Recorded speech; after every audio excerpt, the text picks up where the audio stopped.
الحمدللہ والصلاة والسلام علی رسول اللہ وعلی آلہ وصحبہ اجمعین، اما بعد، اعوذ باللہ من الشیطان الرجیم، بسم اللہ الرحمن الرحیم۔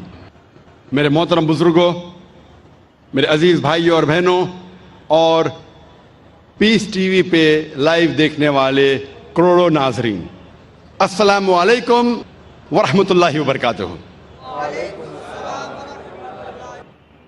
نماز پڑھنے کے جو اہم رکن ہیں وہ قرآن مجید میں کا ذکر آتا ہے اور باقی کا ذکر آتا ہے حدیث میں، لیکن قرآن کے ذریعے ہمیں پتہ لگتا ہے کہ قرآن مجید میں اللہ سبحانہ وتعالیٰ فرماتے ہیں سورہ بقرہ میں سورہ نمبر 2 آیت نمبر 144 144، اللہ فرماتے ہیں کہ جب بھی آپ نماز کے لیے کھڑے ہوتے ہیں، صلاح کے لیے کھڑے ہوتے ہیں، اپنا رخ مسجد حرام کی طرف کرو۔ Turn your face toward the sacred mosque. جدھر بھی آپ ہیں اپنا رخ، اپنا چہرہ مسجد حرام کی طرف کرو۔ یہ ہمارے لیے قبلہ ہے، کعبہ ہمارا قبلہ ہے۔ نماز پڑھتے وقت ہمیں رخ کرنا چاہیے مسجد حرام کی طرف، یہ فرض ہے۔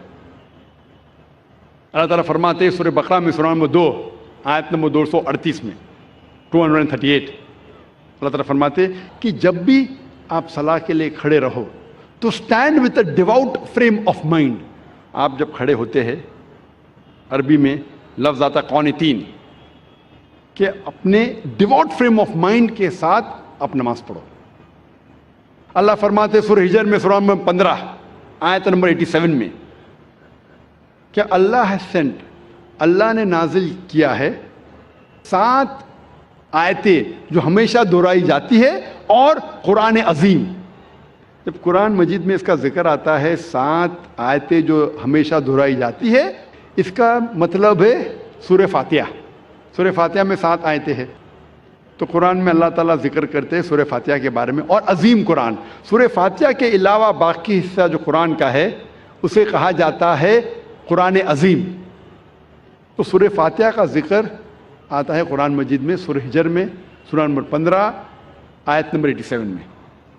اور اللہ تعالیٰ قرآن مجید میں کہتے ہیں کہ صلاح میں آپ کو رکوع کرنا ضروری ہے، اور رکوع لفظ قرآن مجید میں کم سے کم 13 بار آیا ہے، اور صلاح کا اہم رکن جو ہے وہ سجدہ ہے، اپنے ماتھے کو زمین پہ ٹیکنا کہتے ہیں سجدہ۔ اور سجدہ کا لفظ قرآن مجید میں 92 ٹائمز آیا ہے، قرآن مجید 92 ٹائمز۔ اور اللہ تعالیٰ فرماتے ہیں سورہ العمران میں سورہ نمبر 3 آیت نمبر 43 میں، یا مریم مقنتی لربی کی وسجدی ورقی ما یا رقیم، کہ اے مریم آپ اللہ کی عبادت کرو اور سجدہ کرو اور رکوع کرو ان لوگوں کے ساتھ جو رکوع کر رہے ہیں۔ اور اللہ تعالیٰ فرماتے ہیں سورہ حج میں سورہ نمبر 22 آیت نمبر 77 میں کہ اے مومنو رکوع کرو اور سجدہ کرو اور اچھے کام کرو تاکہ آپ فلاح پاؤ۔ تو کئی بار قرآن مجید میں کہا گیا ہے رکوع کے بارے میں اور سجدے کے بارے میں۔ اور اس کے علاوہ قرآن مجید میں کئی بار کہا گیا اطیعوا اللہ واطیعوا الرسول، اللہ کی اطاعت کرو اور اللہ کے رسول کی اطاعت کرو۔ کئی بار قرآن مجید میں آتا ہے۔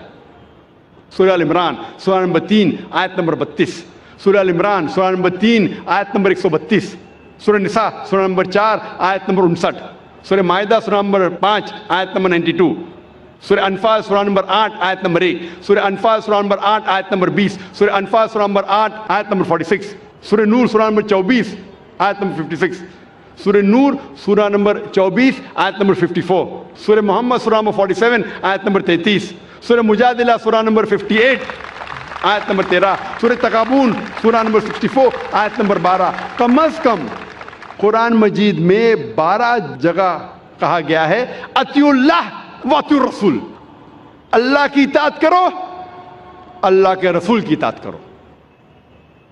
اس کا مطلب اللہ کے علاوہ جو بھی اللہ کے رسول فرماتے ہیں حکم کرتے ہیں، ہمارے لیے فرض ہے کہ اسے ہم مانیں۔ تو صلاح کی باقی رکن، باقی چھوٹی چیزیں کس طریقے سے پڑھی جاتی ہے وہ ذکر آتا ہے حدیث میں۔ جب اللہ کے رسول کی صحیح حدیث پڑھیں گے تو باقی چیز ہمیں ملتی ہے۔ اور اللہ کے رسول فرماتے ہیں صحیح بخاری میں جلد نمبر 1 کتاب الآذان چیپٹر نمبر 18 حدیث نمبر 604 میں، پرے ایز یو سی می پرے، نماز پڑھو جس طریقے سے آپ مجھے پڑھتے ہوئے دیکھ رہے ہیں۔ اور یہ حدیث دہرائی گئی ہے کئی جگہ، یہ دہرائی گئی ہے صحیح بخاری میں جلد نمبر 9 میں حدیث نمبر 352 جہاں اللہ کے رسول فرماتے کہ نماز پڑھو اس طریقے سے جس طریقے سے آپ مجھے پڑھتے ہوئے دیکھ رہے ہیں۔ تو باقی چیز نماز کے بارے میں ہمیں ملتی ہے اللہ کے رسول کی صحیح حدیثوں میں۔ اللہ فرماتے ہیں سورہ داریات میں سورہ نمبر 51 چیپٹر 51 ورس نمبر 56 ورس 56، وما خلقت الجن والانس الا لیعبدون۔ اللہ سبحانہ و تعالیٰ نے جن اور انسان کو اسی لیے بنایا ہے تاکہ وہ اللہ کی عبادت کرے۔ اللہ نے جن اور انسان کو صرف اور صرف اسی لیے بنایا تاکہ وہ اللہ کی عبادت کرے۔ یہ لفظ عبادت آتا ہے عربی لفظ عبد سے، جس کے معنی ہے بندہ، بندگی، اور سارے انسان اللہ کے بندے ہیں۔ ہمیں فرض ہے کہ ہم ہمارے خالق، ہمارے رب اللہ سبحانہ و تعالیٰ کی عبادت کریں۔ کئی مسلمانوں کو غلط فہمی ہے کہ صلاح ہی صرف اللہ کی عبادت ہے۔ صلاح اللہ کی ایک اہم عبادت ہے، سب سے بہترین، لیکن صرف صلاح عبادت نہیں۔ عبادت کے معنی عبد، بندگی، اللہ کا کہنا ماننا۔ جب ہم اللہ کا حکم مانتے ہیں تو ہم اللہ کی عبادت کر رہے ہیں۔ اللہ جس چیز سے ہمیں روکتا ہے ہم اس سے پرہیز کرتے ہیں، ہم اللہ کی عبادت کر رہے ہیں۔ لیکن سب سے بہترین عبادت ہے صلاح۔ اور جو انسان صلاح نہیں پڑھتا ہے، صلاح نہیں پڑھنے کے کئی نقصانات ہیں۔ جو انسان صلاح نہیں پڑھتا اس کا ایمان کمزور ہوتا ہے، ہو سکتا ہے کہ وہ اپنا ایمان بھی گوائے۔ انسان سوچنے لگتا ہے کہ میرے پاس پیسہ ہے، میرے پاس دولت ہے، عیش ہے، آرام ہے، اللہ سے دور جاتا ہے۔ صلاح نہیں پڑھتا ہے اور دور جاتا ہے۔ صلاح نہیں پڑھنے سے آپ کی زندگی میں ڈسپلن نہیں آتا ہے۔ ہو سکتا ہے کوئی شخص مجھ سے پوچھے گا، میں کئی لوگ کو جانتا ہوں جو صلاح نہیں پڑھتے لیکن ایک دم پابند ہے، اپوائنٹمنٹ کے پابند ہے، ڈسپلن ہے۔ میں جانتا ہوں کئی مسلمان جو صلاح نہیں پڑھتے لیکن ڈسپلن ہے، کئی غیر مسلمان ہیں جو صلاح نہیں پڑھتے لیکن ایک دم ڈسپلنڈ ہے، اپوائنٹمنٹ دیں گے برابر اس وقت پہ موجود رہیں گے۔ یہ ڈسپلن کا ذکر ہی نہیں کر رہا ہوں، میں اعلیٰ درجے کی ڈسپلن کی بات کر رہا ہوں، یہ تو نیچے درجے کا ڈسپلن ہے۔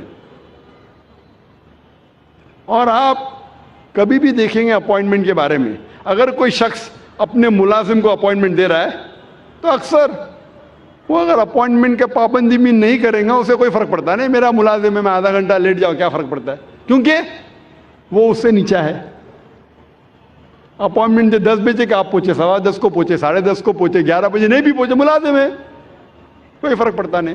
اگر آپ اپنے بزنس پارٹنر کو اپوائنٹمنٹ دے رہے، آپ کوشش کریں گے ٹائم پہ رہیں گے، میں میرے بزنس پارٹنر کو تکلیف نہیں دینا، اپوائنٹمنٹ کے ٹائم پہ رہیں گے۔ جس کو آپ سمجھتے ہیں کہ وہ بہت مشہور اور عزت والا ہے، اگر آپ منسٹر کا اپوائنٹمنٹ لیں گے تو کیا کریں گے، 10 منٹ ٹائم کے پہلے پہنچیں گے، آدھا گھنٹہ پہلے پہنچیں گے۔ اگر وزیر اعظم کا اپوائنٹمنٹ لیں گے آپ ڈریں گے کہ اپوائنٹمنٹ چھوٹنے جائے گا تو آدھا گھنٹہ پہلے پہنچیں گے، 1 گھنٹہ پہلے پہنچیں گے۔ یہ انسان کی فطرت ہے۔ جو آپ کے نیچے ہے اس کی آپ قدر نہیں کرتے، جو برابر ہے قدر کرتے، جو اونچا ہے مشہور ہے زیادہ قدر کرتے۔ اس لحاظ سے اگر مان لو یہ چیز صحیح ہے، مان لو کہ یہ اپوائنٹمنٹ کا طریقہ صحیح ہے کہ اگر ٹکر کا ہے تو میں ٹائم پہ جاؤں، زیادہ اونچا ہے تو اور احتیاط رکھو۔ جب آپ کا اپوائنٹمنٹ آپ کے رب کے ساتھ ہے تو کتنی پابندی آپ کو کرنا چاہیے، اور رب کا مقابلہ مخلوق سے کر ہی نہیں سکتے. اگر وزیر کو ملنے کے لیے اتنی پابندی کر رہے تو اپنے رب کو ملنے کے لیے کتنی پابندی کرنا چاہیے آپ کو؟ رب کا مقابلہ وزیر سے ہو ہی نہیں سکتا ہے. وَلَمْ يَكُنْ لَهُ كُفُوًا أَحَدٌ, اس کے جیسا کوئی نہیں ہے. تو میں اس اپوائنٹمنٹ کی بات کر رہا ہوں, اونچے درجے کی. اگر صلاح سے دور رہیں گے تو آپ کی زندگی میں ڈسپلن آئیں گا ہی نہیں. جب وزیر آپ کا تھوڑا فیور کرتا ہے تو آپ ہل جاتے ہیں, اس کے لیے کچھ بھی کرنے کو تیار ہے. ہمارا خالق آپ کو زندگی دی ہے, ہمیں زندگی دی ہے, ہمیں اتنے نعمت دی ہے, ہم کتنا شکر ادا کرتے. اور جو سب سے بہترین نعمت ہے وہ تو ہم کبھی سوچتے بھی نہیں. میں آپ سے پوچھنا چاہتا ہوں کہ سب سے بہترین نعمت کیا ہے جو ضروری ہے آپ کے لیے جینے کے لیے؟ کیا ہے؟ کیا ہے؟ ہوا. شاید آپ نے تقریر سن چکے پہلے. ہاں, میں پوچھنا چاہتا ہوں کتنے لوگ ہمارے خالق کا شکریہ ادا کرتے کہ ہوا جو ہمیں چند منٹوں کے لیے نہیں ملیں گی تو مر جائیں گے. چند منٹوں کے لیے ہوا نہیں ملیں گی, ہم بولتے یا رب شکریہ, آپ نے ہمیں گھر دیا, آپ نے ہمیں گاڑی دی.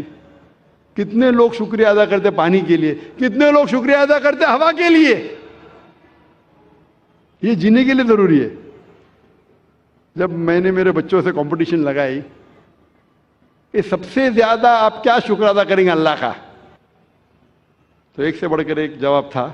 میری چھوٹی بیٹی رشدہ نے کہا سب سے بہترین میں شکریہ ادا کروں گی اللہ نے ہمیں ایمان دیا. ماشاءاللہ, یہ ہوا سے بھی بہتر ہے. ایمان جو اللہ نے ہمیں دیا ہے وہ ہوا سے بھی بہتر ہے. لیکن جینے کے لیے ضروری ہوا. تو وہ خالق جو میں اتنے نعمت برسا رہا ہے اس کا اپوائنٹمنٹ کا آپ کو کوئی فکر نہیں.